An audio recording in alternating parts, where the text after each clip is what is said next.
जय श्री राम। ये 3 कारण से राम के लिए 14 वर्ष का वनवास हुआ था। जानिए असली वजह। मित्रों, आज की चर्चा का विषय बहुत ही रहस्यमय है, जो रामायण से जुड़ा हुआ है। हम इस वीडियो में आपको बताएंगे कि राम के लिए 14 वर्षों का वनवास क्यों हुआ था। इस वनवास के पीछे क्या कारण थे? क्या एक कारण था या फिर इसके कई कारण थे? आइए इस वीडियो में हम आपको बताएंगे 3 महत्वपूर्ण कारण, जिनकी वजह से राम जी को 14 वर्षों के लिए वनवास जाना पड़ा। मित्रों, बहुत से लोग माता कैकेयी को दोषी मानते हैं और उन पर उंगली उठाते हैं कि उन्होंने भगवान राम को 14 वर्षों के लिए वनवास भेज दिया और अपने पुत्र भरत के लिए राजगद्दी मांगी। लेकिन क्या आपको पता है, यह पूरी तरह से गलत है। कई लोग सोचते हैं कि कैकेयी ने गलत किया, लेकिन सच यह है कि माता कैकेयी इसमें कोई दोष नहीं था। माता कैकेयी राम से उतना ही प्रेम करती थी जितना कि कौशल्या माता करती थी। राम से बहुत प्यार करती थी और उनका मन हमेशा राम के साथ था। कैकेयी का उद्देश्य कभी भी राम को वनवास भेजने का नहीं था, बल्कि वह यही चाहती थी कि राम राजा बने और उनका राज्याभिषेक हो। वह चाहती थी कि राम राजगद्दी पर बैठे और जब वह राजमुकुट पहने तब वह देख सके और इस दृश्य से खुशी महसूस कर सके। समाज ने कैकेयी पर आरोप लगाया, लेकिन असल में कैकेयी ने कभी नहीं चाहा कि राम बन जाए। वह चाहती थी कि राम राजगद्दी पर बैठे, लेकिन जैसा हम जानते हैं, राम ने खुद कैकेयी से यह अनुरोध किया था। राम ने कहा था, माँ, अगर मुझे राजा बना दिया गया तो मुझे अपने उद्देश्य पूरा करने का अवसर नहीं मिलेगा, इसलिए कृपया मुझे 14 वर्षों के लिए वनवास भेज दो। राम ने यह भी कहा था कि माँ, तुम मुझसे बहुत प्रेम करती हो और तुम मेरे बिना नहीं रह सकती। इस कारण तुम ही वह व्यक्ति हो जो मुझे वनवास भेज सकती हो। इसलिए दोस्तों, यह कहना गलत है कि माता कैकेयी ने राम को वनवास भेजा था। अब हम आपको बताएंगे 3 कारण, जिनकी वजह से राम को 14 वर्षों का वनवास हुआ था। इस रहस्यमय प्रसंग को समझने के लिए हमारे साथ बने रहें और ध्यानपूर्वक सुने, ताकि आपको पता चल सके कि राम का वनवास क्यों हुआ। तो आइए हम इस विषय पर आगे बढ़ते हैं। प्रथम कारण यह बताया जाता है कि जब राम के राज्याभिषेक की तैयारियां हो रही थी, तो महाराज दशरथ ने राम को बुलाकर कहा था, राम, कल तुम्हारा राज्याभिषेक होगा। तुम राजा बनोगे, राजमुकुट पहनोगे और गद्दी पर बैठकर प्रजा की देखभाल करोगे, उसकी रक्षा करोगे। यह बात दशरथ ने राम से कह दी थी और पूरी अयोध्या में यह खबर फैल गई। माता कैकेयी को भी पता चला कि कल उनके राम का राज्याभिषेक होगा। वह खुशी से फूली नहीं समा रही थी और राम के राज तिलक की तैयारियों में लगी। वह अच्छे अच्छे वस्त्र लाने, मुकुट तैयार करने जैसे कार्यों में पूरी तरह व्यस्त थी। माता कैकेयी को यह खुशी थी कि उनका राम का कल राज्याभिषेक होने जा रहा है। फिर रात होती है और राम ने सोचा, अगर कल हमारा राज्याभिषेक होगा तो हम राजा बन जाएंगे, लेकिन क्या मैं राजा बनकर अपना उद्देश्य पूरा कर पाऊंगा? मैं तो इस पृथ्वी पर संतों के दर्शन करने, उनकी रक्षा करने और राक्षसों का वध करने के लिए आया हूँ। राम की यह चिंता थी। वह अयोध्या में राजा अभिषेक की तैयारियों के बीच अपने उच्चतम उद्देश्य को कैसे पूरा करेगा। कहते हैं कि अयोध्या उस दिन दीपावली जैसी सजाई गई थी, लेकिन वह दीपावली भी उस दिन जैसी नहीं हो सकती थी। राम के राज्याभिषेक की तैयारियां जोर शोर से चल रही थी और अयोध्या में हर तरफ खुशी का माहौल था। माता कैकेयी भी काम में व्यस्त थी और उन्हें भी नींद नहीं आ रही थी। वही राम को भी नींद नहीं आ रही थी और वह रात के समय सूर्य के किनारे टहलने लगा। वह बार बार इस विचार में खोया हुआ, अगर वह राजा बन गया तो उनका मुख्य उद्देश्य कैसे पूरा होगा। उधर वशिष्ठ की सुबह 4 बजे ब्रह्म मुहूर्त में उठकर सूर्य नदी पर स्नान करने के लिए निकले। जब सूर्य के किनारे पहुंचे तो देखा कि राम अकेले टहल रहे हैं। वशिष्ठ जी ने उनका पास गए और कहा, राम, तुम रात भर नहीं सोए? क्या तुम इसी सूर्य के किनारे टहलते रहे हो? तुम्हारे चेहरे पर एक गहरी चिंता झलक रही है। क्या बात है? तुम मुझसे अपनी चिंता साझा कर सकते हो। फिर राम ने गुरु वशिष्ठ के सामने दंडवत प्रणाम किया और कहा, गुरुदेव, हाँ, मेरे चेहरे पर चिंता है। मेरी चिंता यह है कि मैं सोच रहा हूँ कि क्या मेरे इस पृथ्वी पर आने का उद्देश्य केवल राजा बनना है। कल सुबह मेरा राज्याभिषेक होगा और मैं राजा बन जाऊंगा। गुरुदेव, मैं नहीं चाहता कि मैं राजा बनूं। मेरा उद्देश्य इस पृथ्वी पर आने का यही है कि मैं राजा ना बनूं, बनकर संतों महात्माओं के दर्शन करूं, उनकी रक्षा करूं और राक्षसों का वध करूं। अगर मुझे राजा बना दिया गया तो मेरी असली उद्देश्य पूरा नहीं हो पाएगा। फिर राम ने गुरु वशिष्ठ से मार्गदर्शन की प्रार्थना की और कहा, गुरुदेव आप मेरे गुरु हैं, कृपया मुझे मार्गदर्शन दे। कहते हैं कि तीनों लोकों के नाथ मर्यादा पुरुषोत्तम श्री राम आज अपने गुरु से मार्गदर्शन पूछ रहे थे, जो कि खुद एक मार्गदर्शन हैं, जो इस दुनिया के मार्गदर्शन कराने वाले हैं, जो बड़े बड़े संतों को मार्गदर्शन कराने वाले हैं। और वो राम भगवान आज अपने गुरु से मार्गदर्शन पूछ रहे थे। मार्गदर्शन कराइए कहते हैं ना, कि कभी कभी ऐसा समय आ जाता है भगवान को भी मार्गदर्शन करने के लिए गुरु के पास जाना पड़ता है। राम जी बार बार यही गुरु जी के आगे प्रार्थना करने लगे कि मुझे राजा नहीं बनना है, मुझे संतों महात्माओं की सेवा करनी है और राक्षसों का वध करना है। मुझे अपने जीवन का असली उद्देश्य जानना है। गुरु वशिष्ठ ने जब राम की यह हालत देखी, उनकी स्थिति देखी, तो वशिष्ठ जी ने कहा, बेटा राम, ऐसी अयोध्या में तुम्हारा मार्गदर्शन कोई नहीं कर सकता। मेरी नज़र में कोई नहीं आता। हाँ, एक प्राणी है, एक व्यक्ति है जो तुम्हारा मार्गदर्शन कर सकता है और वही तुम्हें राजा बनने से बचा सकता है। फिर राम ने पूछा, गुरुदेव वह कौन है जो हमें राजा बनने से रोक सकता है और हमें वन में भेज सकता है? तब वशिष्ठ जी ने कहा, वह तुम्हारी माता कैकेयी है। वही तुम्हें राजा बनने से रोक सकती है और तुम्हें वन भेज सकती है। फिर राम ने मुस्कुराते हुए कहा, गुरुदेव आप यह क्या कह रहे हैं? मेरी माता कभी ऐसा नहीं करेगी। वह मुझसे इतना प्रेम करती है कि वह मुझे वन में नहीं भेजेगी। वह अपने प्राणों की आहुति दे देगी, लेकिन मुझे वन नहीं भेजेगी। फिर वशिष्ठ जी ने कहा, बेटा राम, तुम तो अंतर्यामी हो, तब सब कुछ जानते हो, लेकिन मुझे विश्वास है कि तुम्हारी माता कैकेयी तुम्हें राजा बनने से रोक लेगी और तुम्हें वन भेज देगी।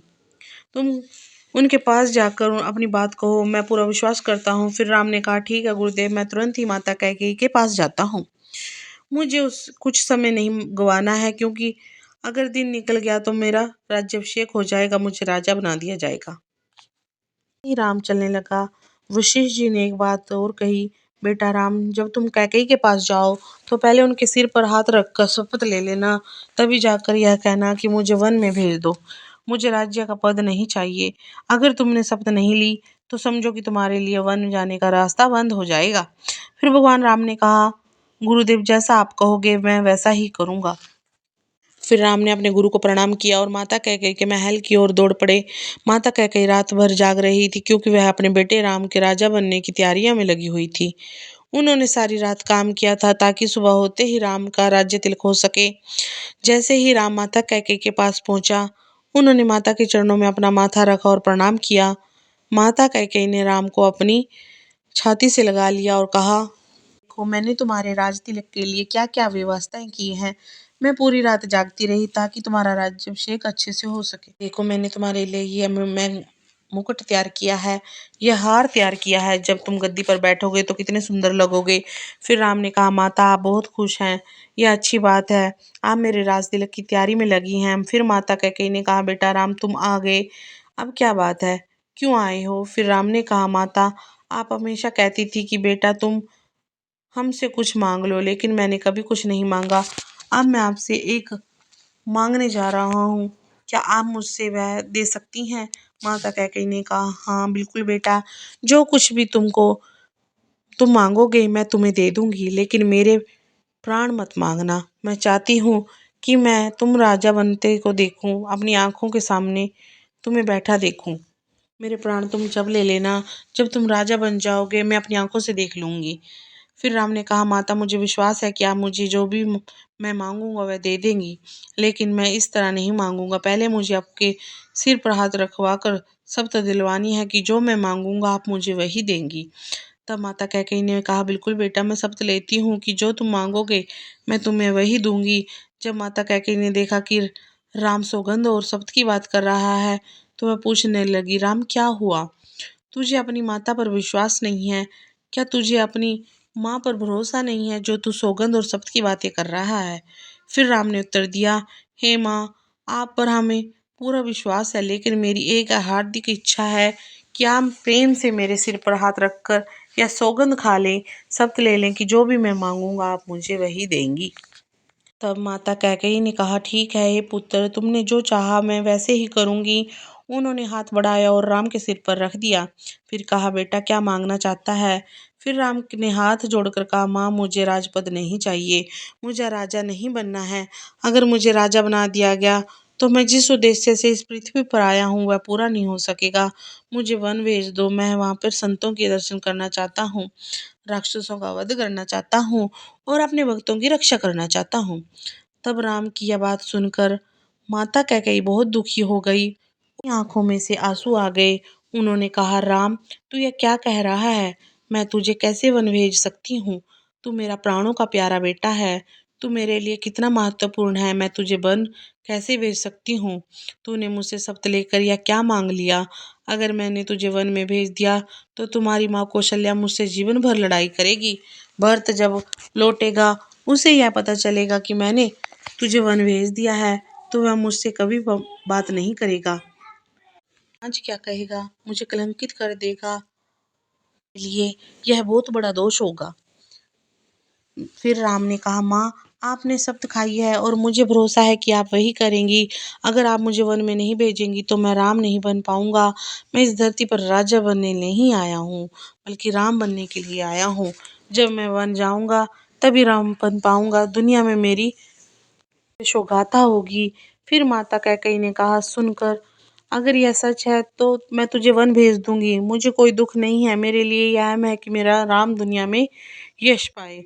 मैं कौशल्या से भी बुरी बन जाऊंगी, भरत मुझसे माँ नहीं कहेगा, समाज मुझे कलंकित करेगा तो भी मुझे कोई फर्क नहीं पड़ेगा, लेकिन मेरा राम यशस्वी बने और वह राम बन जाए। दोस्तों, राम ने माता कैकेयी को गले लगाते हुए कहा, माँ मुझे पूरा विश्वास था कि आप ऐसा ही करेंगी। इसके बाद राम महल की ओर चल पड़े। दिन निकला और सारी प्रक्रिया पूरी होने लगी। दोस्तों, दूसरी ओर मंथरा ने कैकेयी को यह कहा था कि यदि राम राजा बन गए तो भरत जीवन भर उनके अधीन रहेगा और कौशल्या राजमाता बन जाएगी, जबकि कैकेयी को कौशल्या की दासी बनकर रहना होगा। इन बातों ने कैकेयी को मन को उलझा दिया और उसने भरत के लिए राजगद्दी और राम के लिए 14 वर्षों का वनवास मांग लिया। दोस्तों, दशरथ बहुत समझाते रहे लेकिन कैकेयी ने अपनी बात नहीं मानी, जिससे मजबूर होकर दशरथ ने वह वरदान दे दिया जिससे राम को वनवास जाना पड़ा। यह था पहला कारण जिसके चलते राम को 14 वर्षों का वनवास हुआ। दूसरा कारण था कि कैकेयी ने यह चाहा कि भरत असली राजगद्दी पहने और राम को वन में भेजा जाए ताकि वह असली राजा बन सके। माता कैकेयी ने राजा दशरथ से असली राजमुकुट के बारे में कौन सी बात कही थी और क्यों कहा था, आइए जानते हैं। दूसरा कारण यह था कि एक बार जब राजा दशरथ अपनी पत्नी कैकेयी के साथ जंगल जा रहे थे तो रास्ते में बाली मिल गए। बाली ने राजा दशरथ को चुनौती दी और कहा, दशरथ तुम मुझसे युद्ध करो या अपनी हार स्वीकार करो। फिर राजा दशरथ ने बाली को देखकर समझ लिया कि वह इस युद्ध में जीत नहीं सकते। बाली के सामने उनकी हार निश्चित है। उन्होंने युद्ध करने का विचार नहीं किया और अपनी हार स्वीकार करते हुए अपना मुकुट बाली के पास रख दिया। दोस्तों, वह नियम था कि अगर कोई योद्धा युद्ध में हार जाता है तो उसका सिर का मुकुट उतारकर विजेता को दे दिया जाता है। राजा दशरथ ने युद्ध से पहले ही अपना मुकुट बाली को दे दिया और हार मान ली। इस तरह से बाली के पास राजा दशरथ का राजमुकुट था। जब राजा दशरथ अयोध्या लौटे तो कैकेयी ने उनसे कहा, हे अवधेश्वर, असली राजमुकुट तो बाली के पास है और मुझे यह चाहिए कि राम जब वनवास से लौटे तो वह बाली से वह मुकुट लेकर आए और पहने, कि वह बड़ा पुत्र है। इसलिए कैकेयी ने राम को वनवास भेजने को योजना बनाई ताकि वह बाली से असली राजमुकुट लेकर लौटे। नकली मुकुट दशरथ पहनते थे क्योंकि असली मुकुट बाली के पास था। नकली मुकुट कैकेयी चाहती थी कि भरत पहने, लेकिन असली मुकुट राम को ही पहनना चाहिए जब वह राजा बनेगा। इस कारण राम को 14 वर्षों के लिए वनवास भेजा गया था। दोस्तों, अब तीसरा कारण समझते हैं। तीसरा कारण था कि राम को वनवास ये भेजा गया था क्योंकि रावण की आयु में केवल 14 साल बाकी थे। राम ने पहले ही अपनी माँ कैकेयी से कह दिया था कि रावण का वध उनके हाथों होना है और रावण की आयु अब केवल 14 वर्षों बची है। राम का वन में जाना इसलिए जरूरी था ताकि रावण का उद्धार हो सके। यही कारण था कि राम को 14 वर्षों के वनवास की आवश्यकता थी। तो दोस्तों, ये थे वे 3 मुख्य कारण जिनकी वजह से राम को 14 वर्षों के लिए वनवास हुआ। राम के वनवास के दौरान राक्षसों का वध हुआ और अंत में बाली से असली मुकुट लेकर अयोध्या लौटे। हमें संतों, महात्माओं, गुरुओं से मिले हैं। अगर आपके पास कोई और कारण है तो कृपया कमेंट बॉक्स में हमें बताएं ताकि हम भी उसे जान सकें। विद्वानों और संतों ने कई अलग अलग मत दिए हैं और उन्होंने हमें जो कारण बताए हैं वे हमें गुरुजनों से प्राप्त हुए हैं।